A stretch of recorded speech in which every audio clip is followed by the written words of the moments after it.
The amber flames danced in Madeleine Foster's vacant eyes, reflecting nothing of the vibrant spirit that once inhabited them.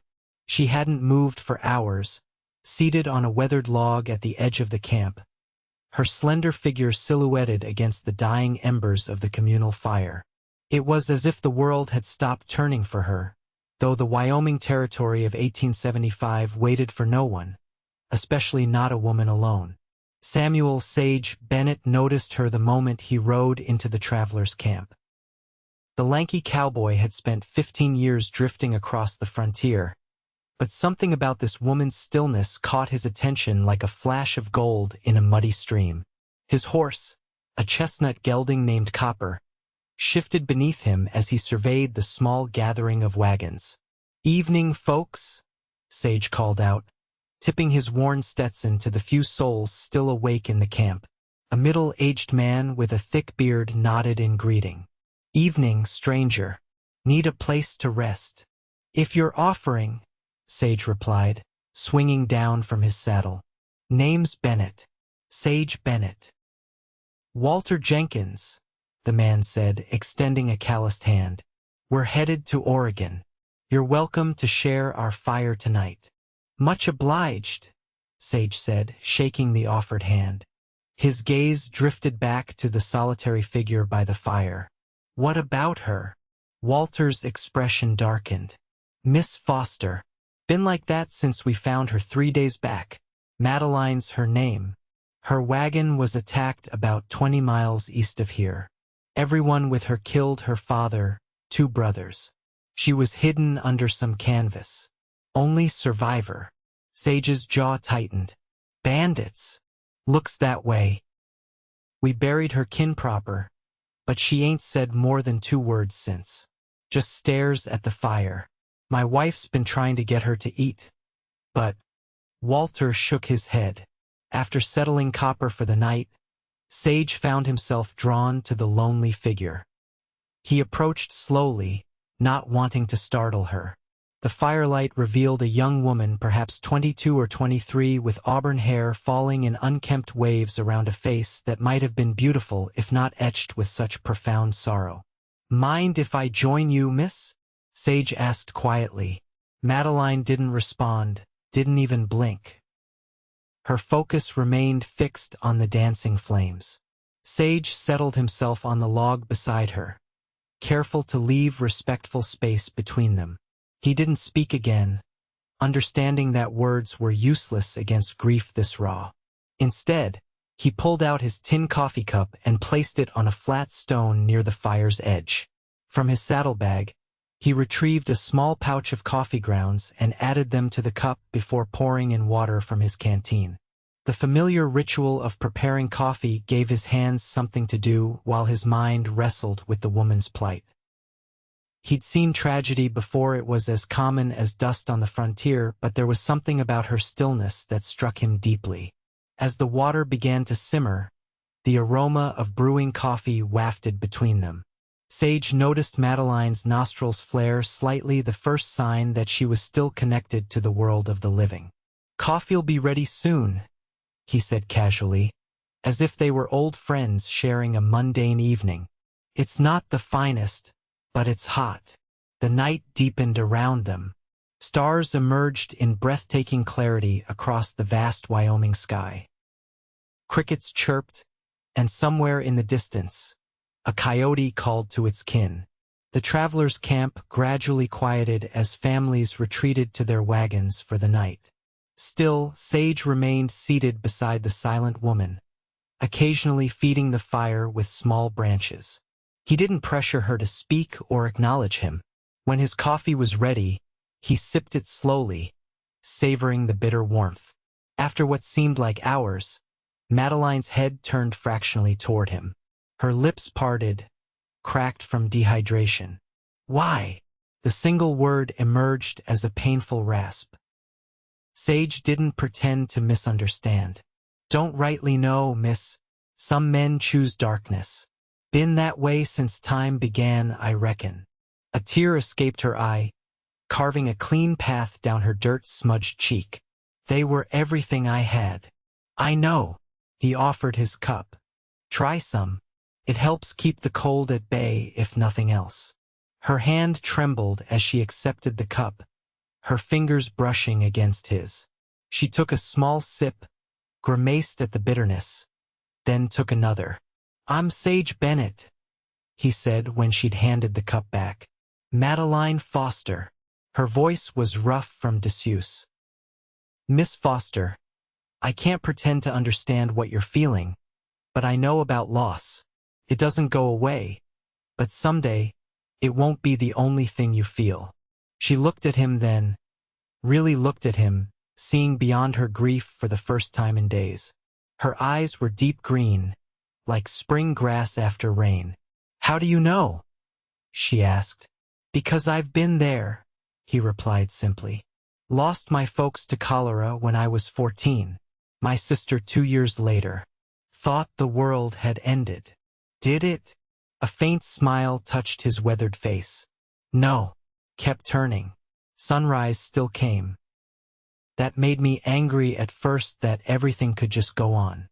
But then one day, I noticed a wildflower growing beside the trail, and for just a moment, I thought it was beautiful. That's when I knew I might survive. Madeleine's gaze returned to the fire, but something had shifted. The emptiness in her eyes had been replaced by pain raw and terrible, but alive. "I don't want to survive this," she whispered. "I know, but you will. And someday you might even be glad of it." They sat in silence until the fire burned down to glowing coals. Walter's wife emerged from their wagon and approached hesitantly. "Miss Foster, there's a place for you in our wagon tonight." Madeleine looked up at the kind-faced woman, then back at Sage. Something passed between them, not understanding exactly but recognition. Two souls who had glimpsed the depths of loss. "Thank you," she said to Mrs. Jenkins, her voice slightly stronger. "I'll come now." As she rose to follow the older woman, Madeleine paused. "Will you be here tomorrow, Mr. Bennett?" Sage had planned to ride out at first light, continuing his journey to the ranch in Montana where winter work awaited. But looking at Madeleine Foster, seeing that tiny spark of life returning to her eyes, he knew his plans had changed. "Yes, madam," he said. "I'll be here." The next morning, Sage awoke before dawn, as was his habit. The sky was just beginning to lighten in the east, turning from black to deep indigo. The camp was quiet except for the occasional snort of a horse or creak of a wagon settling. He rekindled the main fire and set his coffee to brewing, then tended to copper. The chestnut gelding nickered softly in greeting as Sage approached with a measure of grain. "Morning to you too," he murmured, stroking the horse's neck. "Looks like we're staying another day." As he brushed Kappa's coat, Sage found himself thinking about Madeleine Foster. He'd seen plenty of tragedy in his 33 years, but something about her situation had pierced through his carefully maintained detachment. Perhaps it was the complete isolation of her loss, no remaining family, no home to return to, nothing but the clothes on her back and whatever few possessions the Jenkins family had salvaged from her wagon.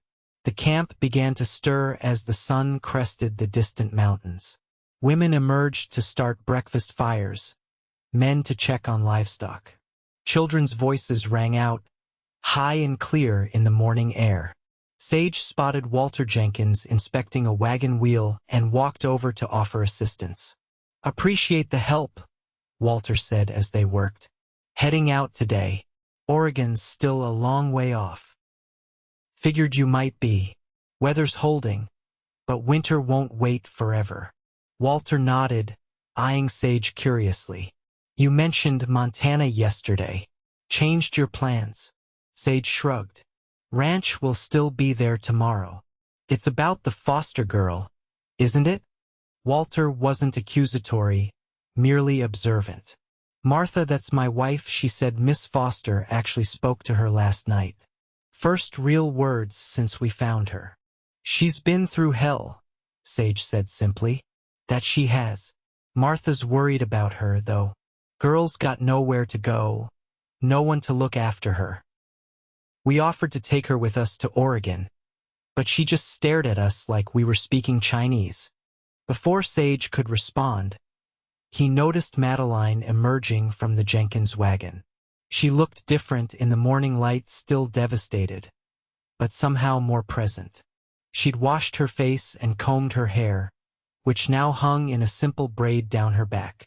She wore a plain blue dress that must have belonged to Mrs. Jenkins, as it hung loosely on her slender frame. Their eyes met across the camp, and after a moment's hesitation, she walked toward them. Up close, Sage could see the shadows beneath her eyes, evidence of sleepless nights. "Good morning, Mr. Jenkins," she said, her voice still rough but steadier than the night before. "Mr. Bennett." "Morning, Miss Foster," Walter replied kindly. "Martha's got breakfast nearly ready if you're hungry." "Thank you." She turned to Sage. "Mrs. Jenkins mentioned the wagon train is leaving today." "That's right," Sage confirmed. "Weather's good for traveling." Madeleine's fingers twisted in the fabric of her borrowed dress. I'm not sure I can go with them. Not yet." Her eyes darted toward the east, the direction where her family lay buried. Walter and Sage exchanged glances. The older man cleared his throat uncomfortably. "Miss Foster, we can't leave you here alone. It wouldn't be safe nor proper." "I know," she said, a flash of frustration crossing her features.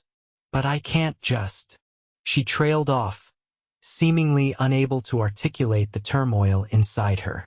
Sage understood. The idea of traveling further away from the last place she'd seen her family alive was unbearable to her. Each mile would feel like another severing of the already fragile connection. "There's a settlement not far from here," he said, the words forming as the thought occurred to him. "Silver Creek. Small place but decent folks. They've got a boarding house run by a widow named Mrs. Sullivan. If you wanted to stay in the area for a while, get your bearings, it might be an option." Hope flickered across Madeleine's face. "How far?" "Day's ride, maybe less." Walter frowned. "Still leaves the question of how she'd get there, and what she'd do once there. No offense, Miss Foster, but you've got no money, no belongings to speak of." Madeleine's shoulders slumped, the brief flare of hope extinguished. "I could take her," Sage heard himself say. "I'm headed that direction anyway, and I know Mrs. Sullivan. She's always looking for help with the boarding house." Both Walter and Madeleine stared at him with surprise. "You'd do that?" Madeleine asked, wariness creeping into her voice. "Why?" It was a fair question. Men didn't offer assistance to unaccompanied women without expecting something in return. That was the harsh reality of frontier life. "Because someone once did the same for me," Sage answered honestly. "After my family died, man named Hank Thornton found me half-starved, took me to his ranch, gave me work, never asked for anything but honest labor. Changed the course of my life." Walter studied him intently, then nodded. "I know Silver Creek. Small, but it's got a church, sheriff's office. Respectable enough." He turned to Madeleine. "It would be a sight better than Oregon for now, Miss Foster. Closer to where your family is." Madeleine looked between the two men, then out at the vastness of the Wyoming prairie. Sage could almost see the weight of the decision pressing down on her narrow shoulders. "If I went to this Silver Creek," she said slowly, "I could always continue to Oregon later? Once you're ready," Sage finished for her. "Yes, madam. Stagecoach comes through twice a month." She drew a deep breath. "Then I accept your offer, Mr. Bennett, if it's truly no trouble." "No trouble," he assured her, though they both knew it wasn't entirely true. Traveling alone with an unmarried woman would raise eyebrows, and diverting to Silver Creek would delay his journey to Montana. But looking at Madeleine Foster, seeing the tentative return of purpose to her bearing, Sage knew he'd made the right choice. After a hurried discussion with Martha Jenkins, arrangements were made. The kind woman insisted on packing food for their journey and gave Madeleine a bundle containing a spare dress, some basic toiletries, and a warm shawl. Walter contributed a small amount of money just to get you started. He insisted when Madeleine protested. As the wagon train prepared to depart, Madeleine stood awkwardly beside Copper, clutching her small bundle. Sage was adjusting the saddle, preparing for their own departure. "I don't know how to ride," she admitted softly. Sage smiled. "Most ladies don't, at least not astride. But Coppa's gentle, and I'll be right there with you." He demonstrated how she should place her foot in his cupped hands to boost herself up, then how to settle behind the saddle. Madeleine followed his instructions with determination, though her cheeks flushed with embarrassment at the impropriety of riding this way. "Hold on to my belt if you need to," Sage told her as he mounted in front of her. "We'll take it slow." They bid farewell to the Jenkins family and the other travelers. Martha embraced Madeleine warmly, pressing a small Bible into her hands. "God be with you, child," she whispered. "You'll find your way." As the wagon train rumbled westward, Sage guided Copper in the opposite direction, towards Silver Creek. Madeleine sat stiffly behind him, careful not to touch him more than necessary. The morning sun climbed higher, warming the late summer air. They rode in silence for the first hour, Madeleine gradually relaxing as she grew accustomed to the horse's rhythm. The landscape spread out around them, rolling prairie, dotted with sagebrush, distant mountains etched against the vast blue sky. "It's beautiful," Madeleine said suddenly, her voice startling in the quiet. "I never noticed before. When we were traveling with Papa and the boys, I was always too busy with chores to really look." Sage nodded. "Wyoming's got its own kind of beauty, different from back east. You've been east." "St. Louis once. Found it too crowded for my taste." "We came from Philadelphia," Madeleine offered. "Papa was a clockmaker, but his lungs were bad. Doctor said the western air might help him." It was the most she'd spoken since he'd met her, and Sage took it as a positive sign. Was it helping? A shadow passed over her face. "I thought so. He seemed stronger these past few months. He was looking forward to starting fresh in Oregon." Her voice caught. "He was going to open a shop. William, my older brother, was going to help him. James, the youngest, wanted to farm. They sound like good men." They were. Tears slid down her cheeks, but her voice remained steady. "Papa taught us to read the stars. Said a clockmaker needs to understand time, and the heavens are the greatest timepiece of all. Every night on the trail, we'd identify the constellations together." Sage let her talk, understanding her need to speak of her family, to keep their memory alive.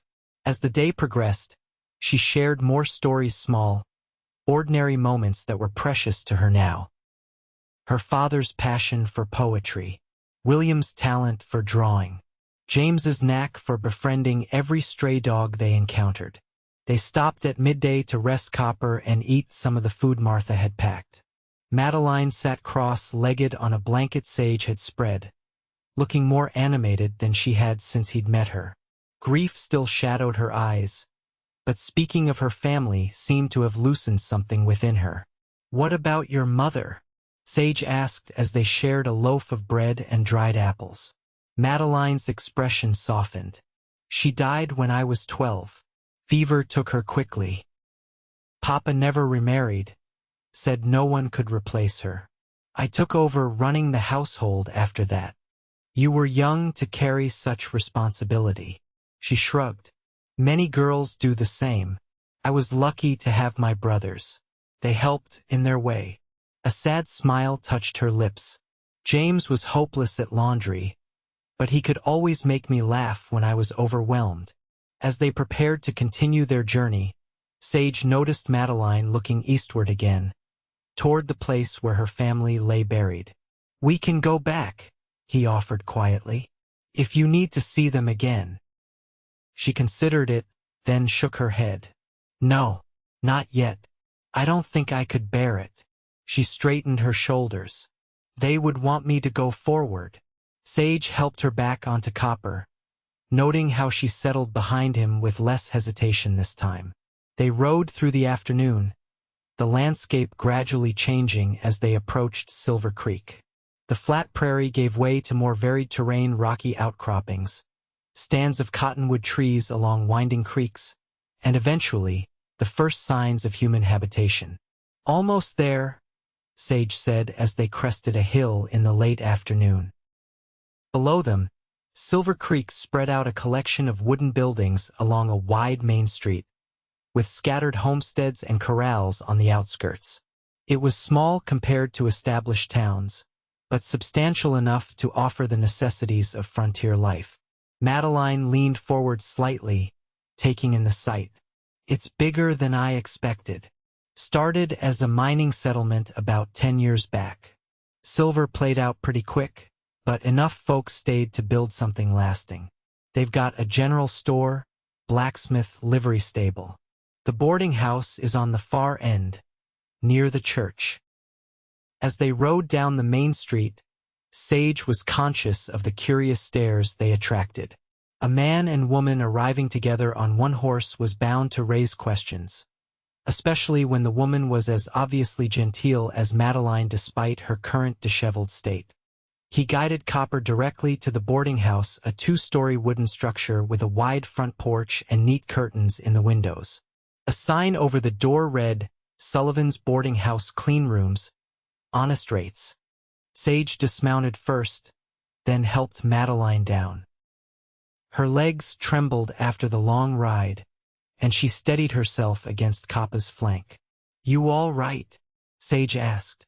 She nodded, brushing dust from her skirt. Just stiff. I've never ridden so far before.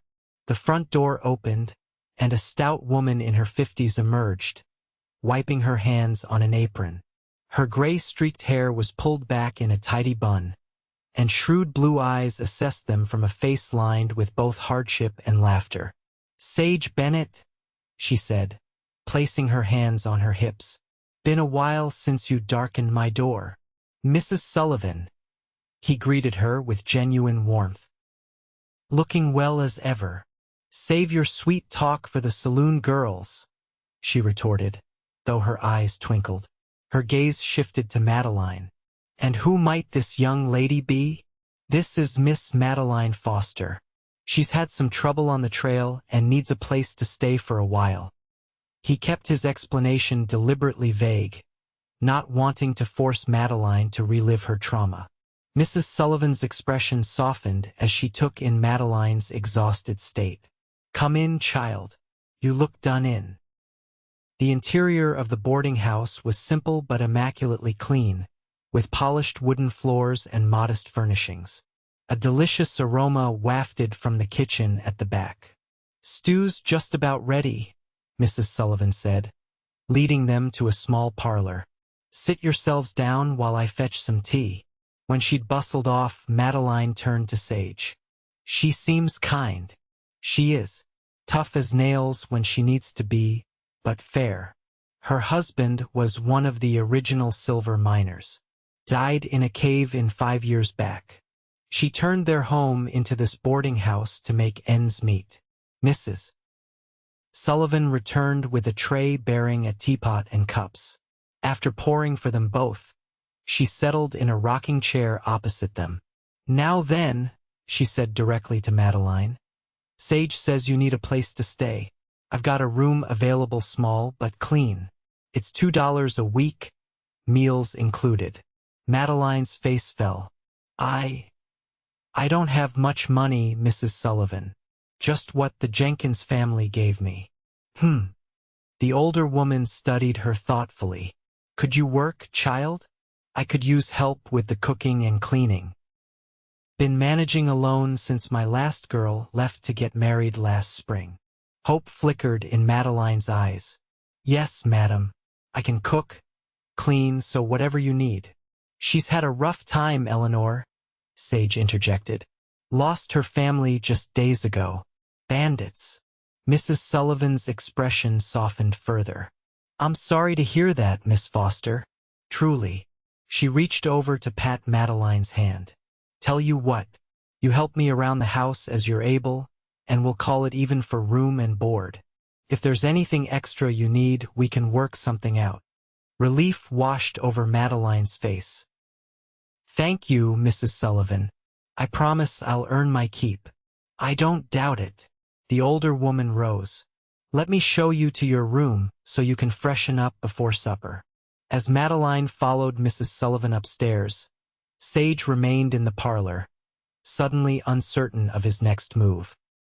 He'd fulfilled his promise to bring her to Silver Creek, to find her safe accommodation. By rights, he should continue to Montana, where winter work awaited him at the Blackfoot River Ranch. Yet something held him in place, a reluctance to leave that surprised him. He told himself it was just concern for Madeleine's well-being, a natural protectiveness toward someone so recently traumatized. But deep down, he recognized a more selfish truth in their brief time together. Something about Madeleine Foster had touched him in a way no one had in many years. Mrs. Sullivan returned, interrupting his thoughts. Poor thing's exhausted, she said, resuming her seat. I've drawn her a bath and given her one of my daughter's old nightgowns. Left some of Rebecca's other things for her too. They look to be about the same size. That's generous of you. Humph. Rebecca's been married and gone these 5 years. No sense letting good clothes go to waste. She fixed Sage with a penetrating look. Now, you want to tell me the whole story? Sage related what he knew of Madeleine's situation, the attack on her family's wagon, her near catatonic state when he'd found her, and her reluctance to continue to Oregon with the Jenkins family. Mrs. Sullivan shook her head sadly. Lord have mercy. No wonder she looks like she's seen a ghost. What kind of animals would do such a thing? The two-legged kind, Sage replied grimly. Too many of them out here. And you? She asked, eyeing him shrewdly. What's your part in all this? Not like you to play guardian angel, Sage Bennett. He shifted uncomfortably. Just helping someone in need, Eleanor. Nothing more to it. She didn't look convinced. Well, she'll be safe here at any rate. Might do her good to stay busy. Take her mind off her troubles some. That was my thinking. And you? Heading to Montana still? The question hung in the air. Sage stared into his teacup, weighing his options. Finally, he looked up. Thought I might stay in Silver Creek a few days. Make sure she settles in all right. Mrs. Sullivan's eyebrows rose. I see.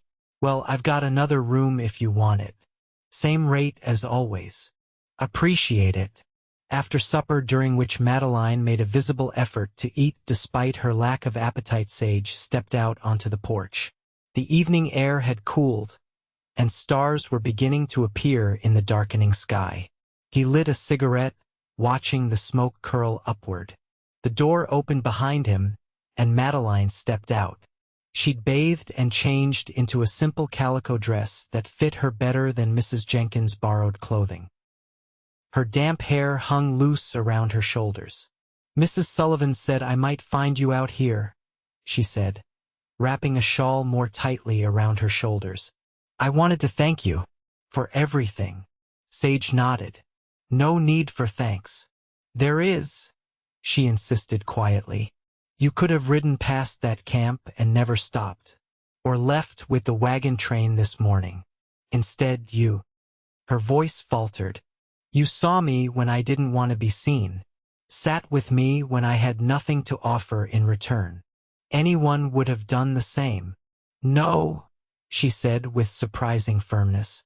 They wouldn't have. I know that much about the world. She stepped closer, looking up at him in the fading light. Why are you still here, Mr. Bennett? In Silver Creek? The directness of her question caught him off guard. Thought I'd stay a few days. Make sure you're settled before I head north. Madeleine studied him for a long moment, as if searching for some hidden motive. Whatever she saw seemed to satisfy her. "I'm glad," she said simply. "I don't know anyone here yet, except you and Mrs. Sullivan. You'll make friends quickly enough. Good people in Silver Creek, mostly." She turned her gaze to the stars emerging above them. "Papa would know all their names," she murmured. "The stars, I mean. He taught us the major constellations, but he knew so many more." Sage followed her gaze upward. "That bright one there is the North Star, Polaris, the one sailors and travelers used to find their way." "Yes, I know that one." A ghost of a smile touched her lips. "Papa said as long as you can find the North Star, you're never truly lost." They stood in companionable silence, watching as more stars appeared. The sounds of the small town settled around them, piano music from the saloon down the street, a dog barking, the distant laughter of children being called in for the night. "It's different here," Madeleine observed. "From the trail, I mean. Feels more permanent," Sage suggested. "Yes, like life goes on here, day after day, in the same rhythms." She wrapped her arms around herself, not from cold but from some inner chill. "I don't know how to do that anymore. Just continue. You don't have to figure it all out tonight," Sage said gently. "One day at a time is enough for now." She nodded, then stifled a yawn behind her hand. "You should rest," he told her. "Been a long day." "Yes." She hesitated, then added, "Will I see you tomorrow?" "I'll be around." She seemed reassured by this. "Good night then, Mr. Bennett." "Good night, Miss Foster." As she turned to go inside, she paused. "My friends call me Maddie," she said softly. If you wanted to." The simple invitation touched him unexpectedly. "Good night, Maddie," he amended. "Sleep well." After she'd gone inside, Sage remained on the porch, finishing his cigarette and contemplating the strange turns life could take. 3 days ago, he'd been riding alone toward Montana, his future as predictable as it had been for years. Now he found himself in Silver Creek, his plans on hold, because of a woman he barely knew. Yet as he gazed up at the North Star constant and unwavering in the vastness of the night sky, Sage felt an unfamiliar sense of rightness. For the first time in years, he wasn't just drifting with the seasons. He was exactly where he needed to be. The following days established a routine for both Madeleine and Sage.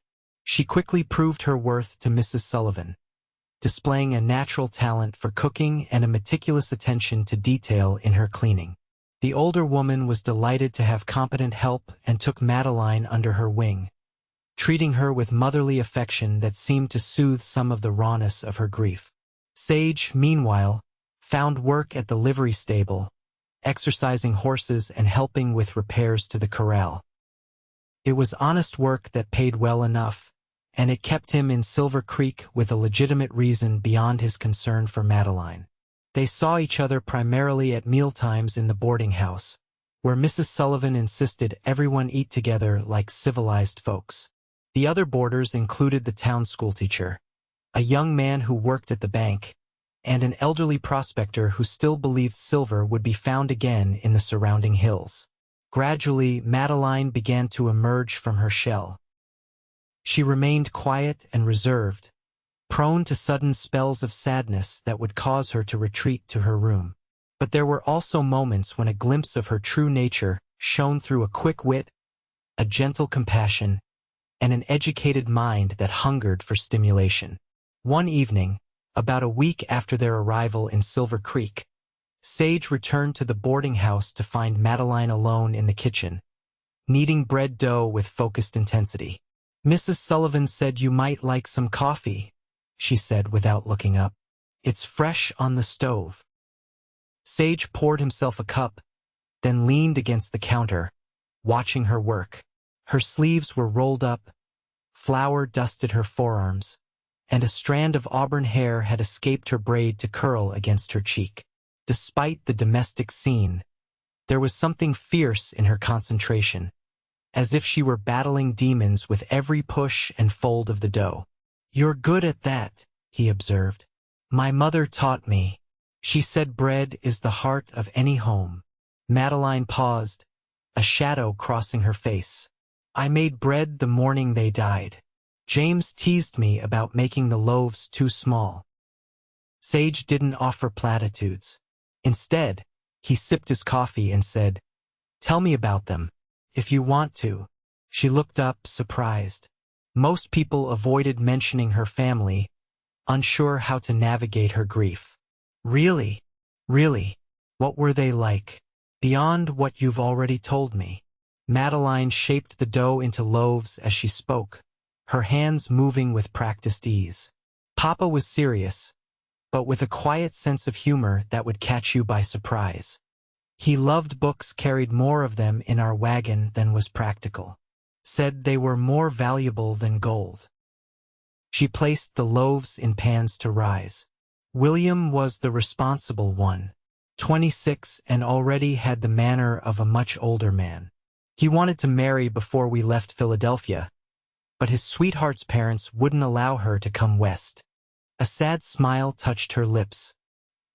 "He carried her portrait with him. And James?" Sage prompted when she fell silent. "The dreamer, just 19. Wanted to see everything, do everything. Papa worried about him, but I thought—" She swallowed hard. "I thought the Oregon Territory would be good for him. Room to explore, to find his place." She wiped her hands on her apron, blinking back tears. "I miss them so much it feels physical, like parts of me have been torn away." "It is physical," Sage said quietly. "Grief lives in the body as much as the mind." Madeleine looked at him curiously. "You speak as if you've thought about this. Had plenty of time to think over the years." She washed her hands in a basin, then dried them carefully. "Will you tell me about your family? You mentioned losing them, but not much else." Sage rarely spoke of his past, but her openness deserved reciprocation. "Not much to tell. Father was a carpenter in Missouri. Mother kept house, taught us our letters. Sister's name was Sarah, for years younger than me." "What were they like as people?" Madeleine pressed gently. The question made him pause. It had been so long since he'd thought of his family as individuals rather than as a collective loss. "Father was strict but fair. Never raised a hand to any of us, though his voice could cut deeper than any switch when he was disappointed. Mother sang while she worked hymns mostly, but sometimes old folk songs her grandmother taught her. Had a voice clear as a bell." The memories came easier now, flowing like water from a long-sealed spring. "Sarah followed me everywhere, pestered me constantly. Brave little thing. Climbed higher trees than any boy in our town, much to Mother's dismay." "She sounds wonderful," Madeleine said softly. "She was." Sage stared into his coffee cup. "After our parents died, we went to live with our uncle. Mean drunk who worked us like slaves. When Sarah took sick with pneumonia, he wouldn't pay for the doctor until it was too late." Madeleine touched his arm lightly, the first time she'd initiated physical contact with him. "I'm sorry, Sage." The use of his first name, coupled with the gentle touch, sent an unexpected warmth through him. "It was a long time ago, but you still carry them with you." "Yes." He met her eyes. "Just as you'll carry your family. The pain changes, becomes something you can live with, but they stay with you." The kitchen door swung open, and Mrs. Sullivan bustled in, breaking the moment between them. "There you are, Maddie. Bread rising nicely. Good girl. We'll need extra for tomorrow. The Ladies' Aid Society is meeting here, and those women can eat their weight in fresh bread. I swear it." As Mrs. Sullivan continued giving instructions, Sage slipped out, needing some air. The conversation with Madeleine had stirred emotions he usually kept carefully buried, leaving him feeling oddly vulnerable. The next morning, Sage was mending a saddle at the livery when he heard a commotion in the street. A stagecoach had arrived, an unscheduled stop carrying news that spread quickly through the small town. Bandits hit another wagon train, the stableman told him as they unhitched the team. East of here, near where you found that Foster girl. Same gang, most likely. Sage's hands stilled on the leather. Any survivors? 2 men, badly wounded. Sheriffs organizing a posse to go after them. By mid-afternoon, a group of 10 men had gathered outside the sheriff's office, armed and mounted. Sage stood watching from the livery doorway, conflicted. Part of him wanted to join them, to help bring justice to the men who had destroyed Madeleine's family. But he was reluctant to leave her, especially with this fresh reminder of the violence that had shattered her world. Sheriff Davis, a grizzled veteran of both the Mexican War and the Civil War, spotted him and rode over. Bennett, heard you're good with a gun and know the territory. Could use you. Sage hesitated. How long you figure to be gone? 3 days, maybe 4. Got a solid lead on their hideout from one of the survivors.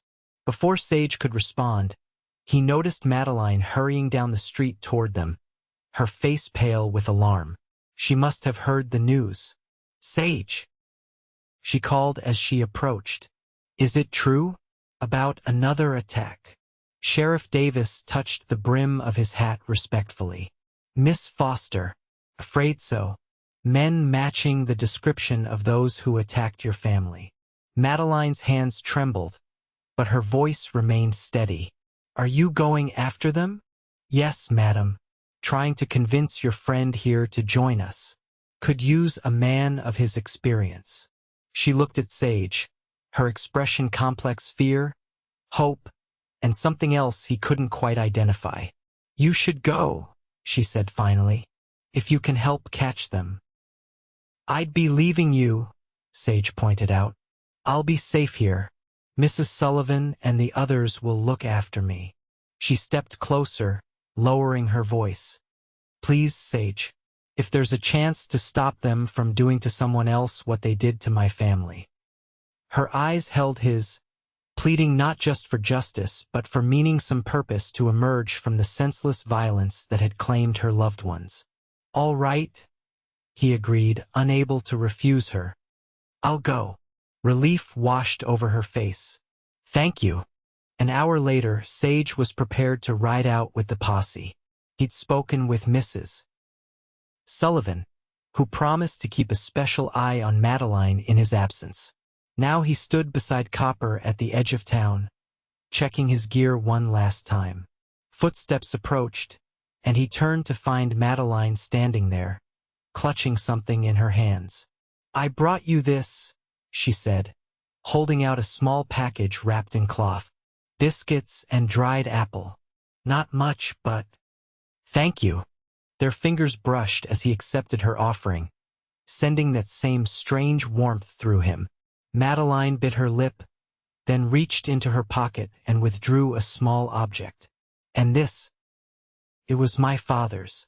For luck. She pressed a pocket watch into his palm, silver, well worn, with intricate engravings on the case. Sage stared at it in surprise. Maddie, I can't take this. It's one of the few things you have left of him. I'm not giving it away, she clarified. Just lending it, so you have to come back. Her voice wavered slightly. Promise me you'll be careful. The intensity in her green eyes caught him off guard. In that moment, he realized how deeply their lives had become intertwined in such a short time. I promise, he said, carefully tucking the watch into his vest pocket. Impulsively, Madeleine stretched up on her toes and pressed a quick, soft kiss to his cheek. For luck, she whispered, her cheeks flushing pink. Before Sage could respond, she turned and hurried back toward the boarding house, leaving him standing there with his hand to his cheek and an unfamiliar tightness in his chest. The posse rode out at dusk, following the stagecoach road east before turning north into more rugged territory. Sheriff Davis set a punishing pace, determined to reach the suspected hideout by the following afternoon. As they rode, he filled them in on what they knew. Gang of 6 men, led by someone called Blackjack, been operating in this area for months, mostly targeting isolated homesteads or small wagon trains. Survivor says they're holed up in an abandoned mining camp in the Black Hills. Organized outfit? One of the men asked. Seems that way. They don't just kill and run, they take valuables, supplies, good horses. Methodical. Sage listened intently, trying to piece together a picture of the men who had murdered Madeleine's family. Any idea why they left her alive? The sheriff shook his head. Probably didn't know she was there. Survivor from this latest attack said they didn't search the wagons thoroughly, just grabbed what was in plain sight and set fire to the rest. They made camp late that night, eating cold rations to avoid a fire that might give away their position. Sage took the first watch, sitting on a rocky outcropping with a clear view of the surrounding terrain. The night was clear and cold, stars blazing overhead. His hand went to the pocket watch Madeleine had entrusted to him. He drew it out, running his thumb over the engraved case before opening it. The watch still kept perfect time, a testament to her father's craftsmanship. Inside the lid was an inscription. To James Foster, with love eternal, Elizabeth. Sage closed the watch carefully and returned it to his pocket. The weight of it against his chest felt significant, not just the physical object, but the trust it represented. Madeleine had given him something precious, something that connected her to her lost family. For a man who had spent years avoiding attachments, the responsibility was both unfamiliar and strangely welcome. The posse reached the abandoned mining camp shortly after noon the next day. They left their horses in a concealed ravine and approached on foot, spreading out to surround the collection of dilapidated buildings that clung to the hillside. From his position behind a boulder, Sage could see 4 horses tethered outside the largest structure, a former assay office with a partially collapsed roof. Smoke rose from its chimney, suggesting at least some of the gang was inside. Sheriff Davis signaled for 3 men to circle behind the building while he led the frontal approach. Sage was assigned to cover the small window on the eastern side, preventing escape from that direction. What followed was chaotic and violent. At the sheriff's signal, the posse converged on the building, demanding surrender. Instead of compliance, they were met with gunfire as the bandits burst from various exits, weapons blazing. Sage found himself facing a burly man with a wild beard who came crashing through the window he was watching. The man fired wildly, the bullet whistling past Sage's ear. Sage returned fire with more precision, hitting the bandit in the shoulder.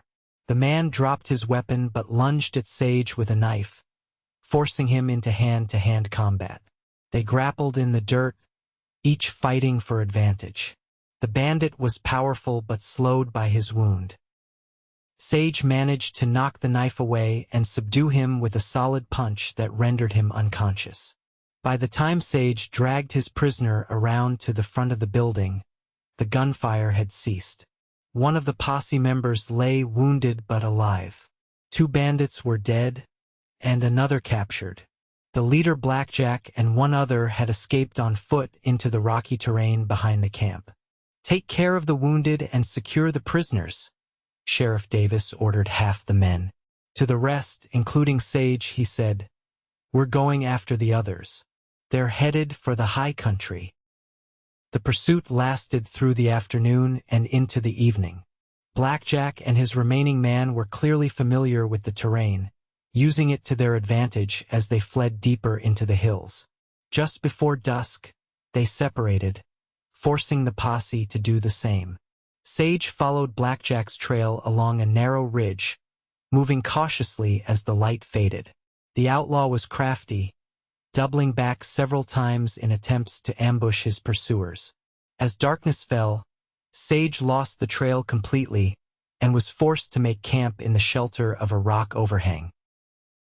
He didn't risk a fire, instead huddling in his coat against the growing cold. His thoughts turned to Madeleine, wondering if she was looking at the same stars, if she was worried about him. The pocket watch ticked steadily against his chest, a reminder of his promise to return. At first light, Sage resumed the hunt. Fresh tracks in the morning dew led him to believe Blackjack had passed nearby during the night, heading toward a series of caves known to local hunters. Moving with increased caution, Sage approached the largest cave entrance, gun drawn. A slight scuffing sound from above was his only warning. Sage threw himself sideways just as a shot rang out, the bullet striking the ground where he'd been standing. Looking up, he saw Blackjack perched on a ledge above the cave, reloading his pistol. In the brief moment before the outlaw could fire again, Sage had a clear view of the man who had destroyed Madeleine's family. He was younger than expected, perhaps 30, with cold eyes and a jagged scar running from his left temple to his jaw. There was nothing particularly monstrous about his appearance, which made the evil of his actions all the more disturbing. Sage fired twice in rapid succession. The first shot missed, but the second caught Blackjack in the chest. The outlaw staggered, fired one wild shot in return, then toppled from the ledge to land in a crumpled heap on the rocky ground below. Approaching cautiously, Sage confirmed the man was dead. In his pockets were several items that appeared to be trophies from his victims: a woman's locket, a man's signet ring, and a silver pocket watch similar to the one Madeleine had entrusted to him. The sight of these personal belongings, taken from people whose lives he had ended, filled Sage with cold anger. He collected the items to return to Sheriff Davis, hoping some might be identified and returned to surviving family members. As he prepared to head back to the rendezvous point, Sage took one last look at the dead outlaw. "This is for the Fosters," he said quietly, "and all the others." The posse reassembled by mid-afternoon. The other escaped bandit had been captured alive, though not without a fight that left one more posse member wounded. In total, they had 3 prisoners and 2 dead outlaws, including Blackjack. "Good work, men," Sheriff Davis said as they prepared to return to Silver Creek. "This gang won't be terrorizing anyone else." The journey back was slower than the pursuit had been, hampered by the need to transport prisoners and wounded men. It was late afternoon of the following day when they finally rode into Silver Creek, a weary but successful company. Word of their return spread quickly through the small town. People emerged from shops and homes to witness the procession as the sheriff led the captured bandits toward the jail. Among the onlookers, Sage spotted Madeleine standing on the boarding house porch, her hand pressed to her mouth as she scanned the returning men. When she saw him, relief washed over her face. She rushed down the steps and through the crowd, stopping just short of embracing him in public. "You're all right," she said breathlessly. "When some of the men came back wounded yesterday, I feared." "I'm fine," he assured her, suddenly aware of how disheveled and exhausted he must look after days on the trail. "Not even a scratch." Her eyes searched his face. "And the men who killed my family? Their leader is dead. We captured most of the others. They won't hurt anyone else, Maddie." Tears welled in her eyes, not the devastating grief he'd witnessed at their first meeting, but something more complex, a mixture of relief, vindication, and lingering sorrow. "Thank you," she whispered. "I know it doesn't bring them back, but knowing there's been justice, it matters," Sage agreed. He reached into his pocket and carefully withdrew her father's watch. "I kept my promise." Madeleine took the watch, cradling it in her palm for a moment before returning it to her pocket. "Mrs. Sullivan has stew keeping warm, and there's a bath being prepared for you upstairs," she said. Madeleine's cheeks colored slightly. "She said you'd be needing it after chasing outlaws through the hills." Sage couldn't help but smile. "Mrs. Sullivan knows me too well." Later that evening, clean and fed, Sage sat on the boarding house porch smoking a cigarette. The events of the past days weighed heavily on his mind. He had killed men before in self-defense or during the war as a soldier following orders. But there was something different about killing Blackjack, something more personal. He heard the door open behind him and knew without looking that it was Madeleine. She settled into the chair beside his, wrapping a shawl around her shoulders against the evening chill. "Sheriff Davis came by while you were resting," she said. "He showed me some items they found on the outlaws. Asked if I recognized anything belonging to my family." Sage glanced at her. "Did you?" She nodded. Papa's other pocket watch, the one he inherited from his father, and William's signet ring. Her voice caught.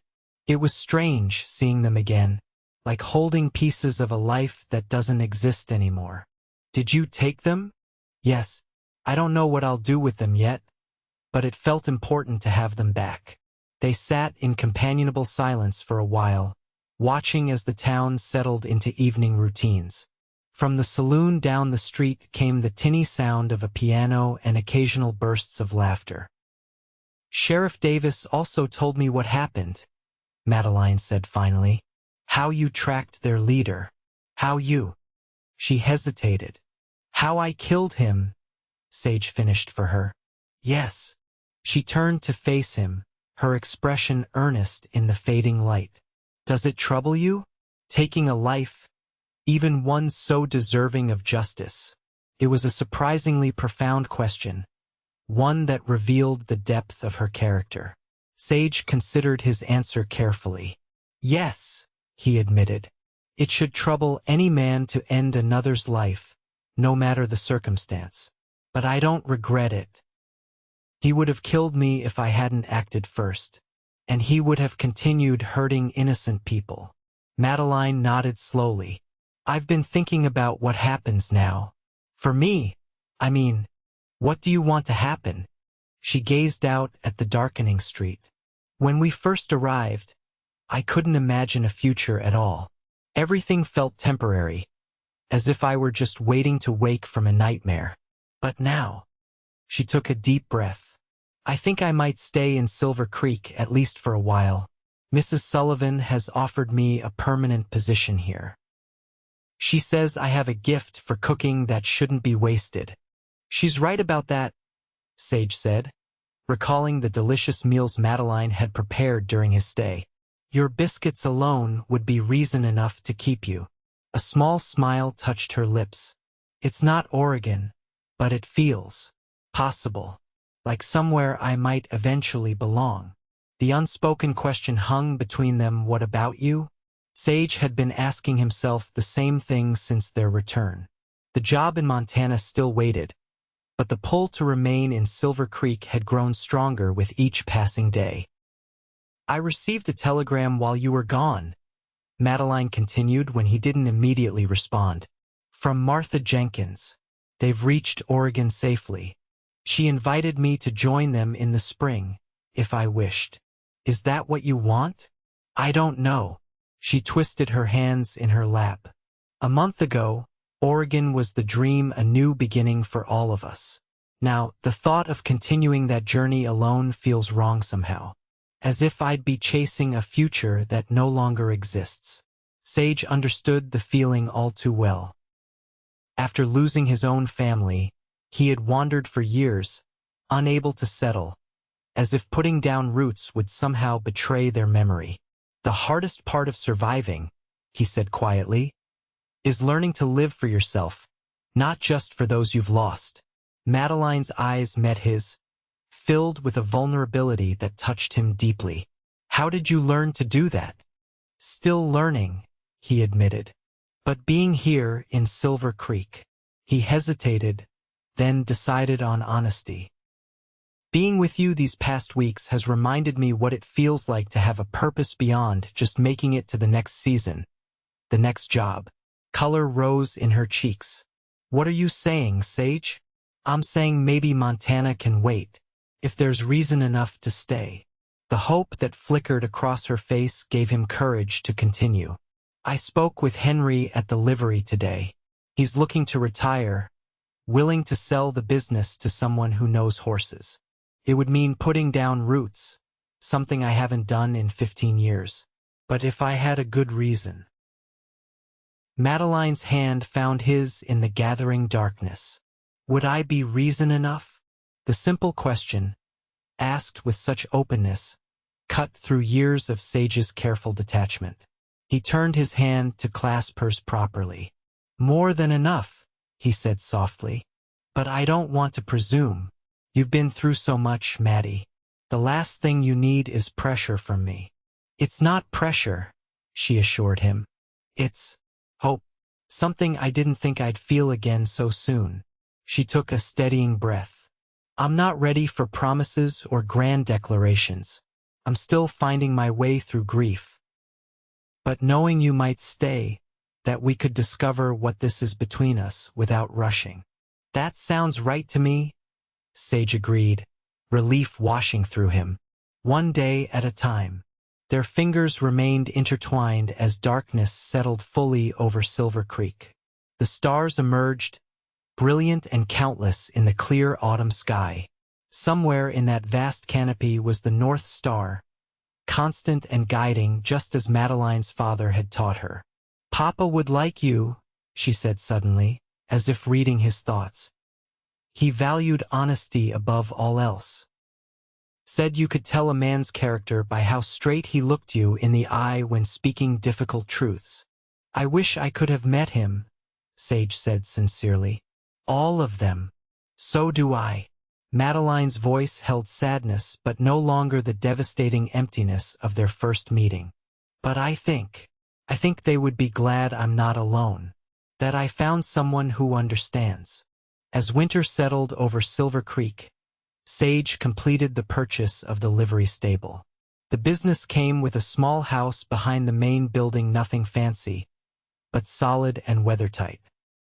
He spent his evenings making repairs and improvements, taking satisfaction in creating something lasting. Madeleine continued working at the boarding house, gradually taking over more responsibilities as Mrs. Sullivan's arthritis worsened. Her cooking became famous throughout the town, drawing new customers to the boarding house dining room. The Ladies' Aid Society officially inducted her as a member, providing a circle of supportive female friendship that helped ease her ongoing grief.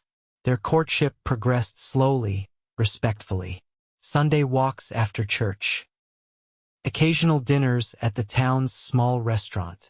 As Christmas approached, Sage invited Madeleine to help decorate the livery house, an experience that brought both joy and pain as she encountered the holiday without her family for the first time. We always had a special breakfast on Christmas morning, she told Sage as they hung pine boughs along the mantelpiece. Cinnamon bread shaped like a wreath. Papa would read the nativity story while we ate.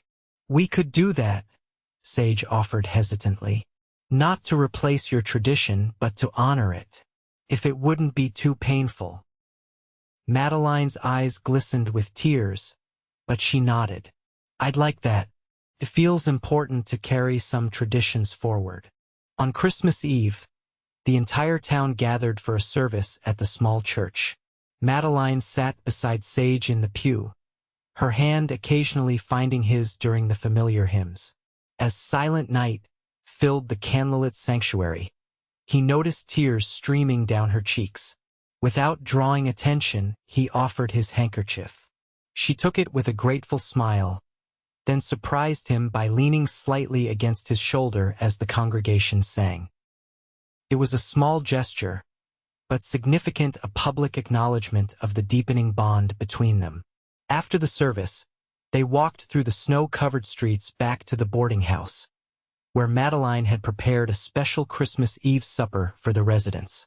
The dining room was festive with evergreen decorations and candles, the table laden with roast goose, potatoes, and Mrs. Sullivan's famous plum pudding.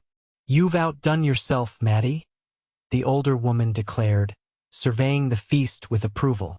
I haven't seen such a spread since before my Herbert passed.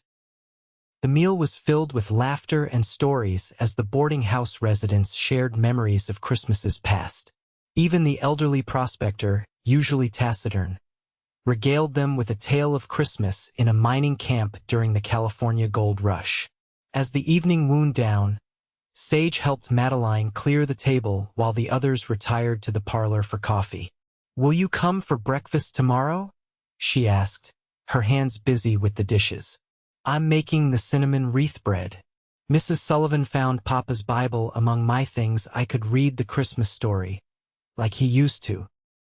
"I'd be honored," Sage replied. "Though I should warn you, I haven't attended a proper Christmas breakfast since I was a boy." "Then it's high time you did." She glanced up at him, a teasing light in her eyes that he had come to treasure. 7 o'clock. "Don't be late, Mr. Bennett." Their shared Christmas breakfast became the first of many new traditions they created together. As winter gave way to spring, their relationship deepened, no longer defined primarily by shared grief, but by genuine affection and growing love. By May, Silver Creek had fully accepted Madeleine as one of their own. When a letter arrived from Martha Jenkins, again inviting her to Oregon, Madeleine showed it to Sage with a thoughtful expression. "What do you think?" she asked as they sat on the porch of the livery house, enjoying the mild evening. "About Oregon?" Sage considered carefully. "It's beautiful country, good opportunities there." "That's not what I'm asking." She turned to face him directly. "Do you think I should go?" The question carried weight beyond its simple words.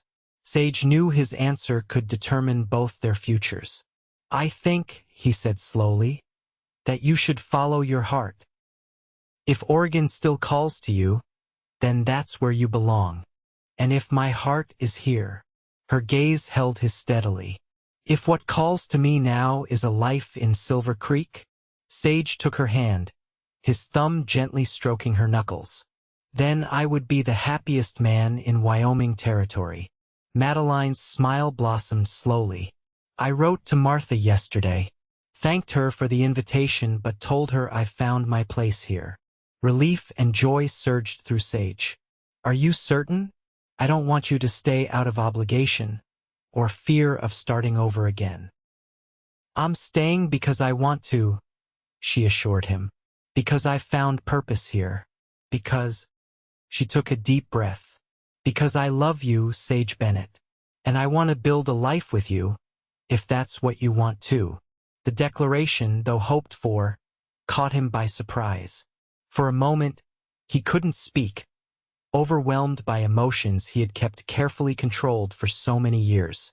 "Maddie," he finally managed, his voice rough with feeling.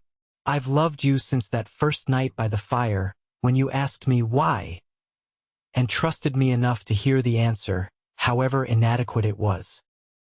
He slid from the porch chair to one knee before her, still holding her hand.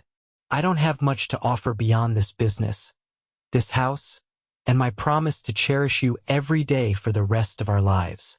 But if that's enough, I'd be honored to call you my wife." Tears spilled down Madeleine's cheeks, but her smile was radiant. "It's more than enough," she whispered. "Yes, Sage. Yes." They were married on a perfect June morning in Silver Creek's small church, the same sanctuary where they had shared that meaningful moment at Christmas. Mrs. Sullivan, beaming with pride, stood in place of Madeleine's mother. Sheriff Davis, who had become a good friend to Sage, served as best man.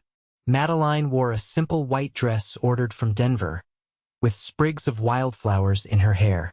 Around her neck hung her mother's locket, recovered from Blackjack's possessions. In her pocket, she carried her father's watch, symbols of the family, who remained in her heart, even as she began a new chapter. As they exchanged vows, Sage was struck by how far they had both come from that first encounter by the campfire. The vacant-eyed woman staring into the flames had transformed into this radiant bride, her face animated with love and hope for their future. And he, the drifting cowboy who had learned to avoid attachments, found himself joyfully embracing the prospect of a settled life with the woman he loved. "I now pronounce you husband and wife," the pastor declared. "You may kiss your bride." As their lips met, sealing their promises to one another. Sage felt a sense of completion he had never known before. The journey that had brought them together had been marked by tragedy and loss, but what they had found in each other was nothing short of miraculous, a second chance at happiness, at family, at home. The town celebrated their union with enthusiasm, hosting a reception in the cleared space of the livery stable, transformed for the occasion with bunting and flowers. There was dancing and feasting, laughter and heartfelt toasts to the new couple. As evening approached, Sage led his bride away from the festivities toward their home, no longer just his house, but truly theirs. On the porch, he paused. "Welcome home, Mrs. Bennett," he said softly, then swept her into his arms to carry her across the threshold. Madeleine laughed in delight. "I never imagined I could be this happy again," she confessed as he set her down in their small parlor. "After losing everything, to find such joy." "Not everything is lost," Sage reminded her gently. "Your family lives on in you, in your father's skill with timepieces, your mother's gift for making a house feel like home, your brother's stories that you keep alive by sharing them." She touched his face tenderly. "And now I have you to share them with, to build new stories together." Their first year of marriage brought both joys and challenges. The livery business thrived under Sage's management, while Madeleine continued working part-time at the boarding house until Mrs. Sullivan's nephew arrived from Baltimore to take over the business. At that point, Madeleine focused on their home and began giving piano lessons to the town's children, using the small piano Sage had surprised her with on their 1-month anniversary. In the evenings, they would often sit on their porch, watching the life of Silver Creek unfold before them. Sometimes they spoke of the future dreams of children, expansions to the business, a larger house someday. Other times they sat in comfortable silence, simply grateful for each other's presence. On the anniversary of her family's deaths, Sage accompanied Madeleine to the site of their graves. The journey was difficult, stirring painful memories, but it provided a sense of closure she had needed. They placed wildflowers on the simple markers and spent a quiet hour there, Madeleine telling stories about each family member while Sage listened attentively. "Thank you for bringing me," she said as they prepared to return to Silver Creek, "for understanding why I needed to come." "They'll always be part of our lives," Sage assured her, "just as my family is. The people we love shape us even after they're gone." As they rode home together, Madeleine, now comfortable on her own horse, a gentle mare Sage had trained specifically for her, she appeared deep in thought. "What's on your mind?" he asked. She smiled, a hint of mystery in her expression. "I'm thinking about beginnings emerging from endings, about life's persistence, even in the face of loss." "Sounds profound for a trail ride," he teased gently. Madeleine reined her horse closer to his. "I've been waiting for the right moment to tell you," she said, her voice suddenly shy. "But I think now is perfect. Sage, we're going to have a baby." Joy surged through him, so intense it momentarily robbed him of speech. He reached across the space between their horses to grasp her hand. "A baby?" he repeated, wonder evident in his voice. "When?" "Dr. Miller says late winter February, most likely." Sage's mind raced with this new reality, a child, their child, a new life born from the love they had found in the aftermath of tragedy. "Are you happy?" Madeleine asked, a hint of vulnerability in her question. "Happy doesn't begin to cover it," he assured her, bringing her hand to his lips. "Overjoyed, terrified, grateful beyond words." Her laughter rang out, bright and clear in the open air. "That's exactly how I feel." As they continued towards Silver Creek, the future stretching before them filled with promise, Sage reflected on the strange and wonderful journey that had brought them to this moment. From that first encounter by the campfire, a broken woman staring into flames, a lonely cowboy offering silent companionship, to this shared joy of impending parenthood. Life, like the North Star Madeleine's father had taught her about, had provided guidance through their darkest times, leading them to each other, to love, to hope renewed. Their son was born on a snowy February night in 1877, healthy and strong despite his early arrival. They named him James William Bennett, honoring Madeleine's brothers while giving him his own identity. "He has your eyes," Sage whispered as he held his son for the first time, awestruck by the tiny life in his arms. "And maybe your father's chin." Madeleine smiled tiredly from the bed. "But your stubbornness, I think." He was certainly determined to arrive on his own schedule. As spring returned to Wyoming, bringing new growth and renewal to the land, the Bennett family established their own rhythms and traditions. Madeleine would often sit on their porch in the evenings, baby James cradled in her arms, singing the same lullabies her mother had sung to her. Sage would join them after closing the livery, his day's worries melting away at the sight of his wife and son. On warm summer nights, they would sometimes take a blanket to the edge of town, where the view of the stars was unobstructed by buildings or trees. There, Madeleine would point out the constellations to James, continuing her father's tradition, though the baby was far too young to understand. "One day he'll look up at these same stars and remember these moments," she told Sage. "Just as I remember sitting with Papa, learning their names. And he'll teach his children someday," Sage added, "carrying your father's knowledge forward into generations we'll never see." Madeleine leaned against his shoulder, their son sleeping peacefully between them. "When I was staring into that fire the night we met, I couldn't imagine ever feeling whole again. But here we are." "Here we are," Sage echoed, wrapping his arm around her shoulders. The woman whose empty eyes had drawn him to her side that fateful night now gazed at the stars with peace and contentment, surrounded by the family they had created together. In the flickering campfire of memory, he could still see her as she had been then, broken, lost, consumed by grief. But stronger still was the image before him now, Madeleine Bennett, his wife, the mother of his child, her eyes reflecting not just firelight or starlight, but the enduring brightness of love that had survived the darkest night.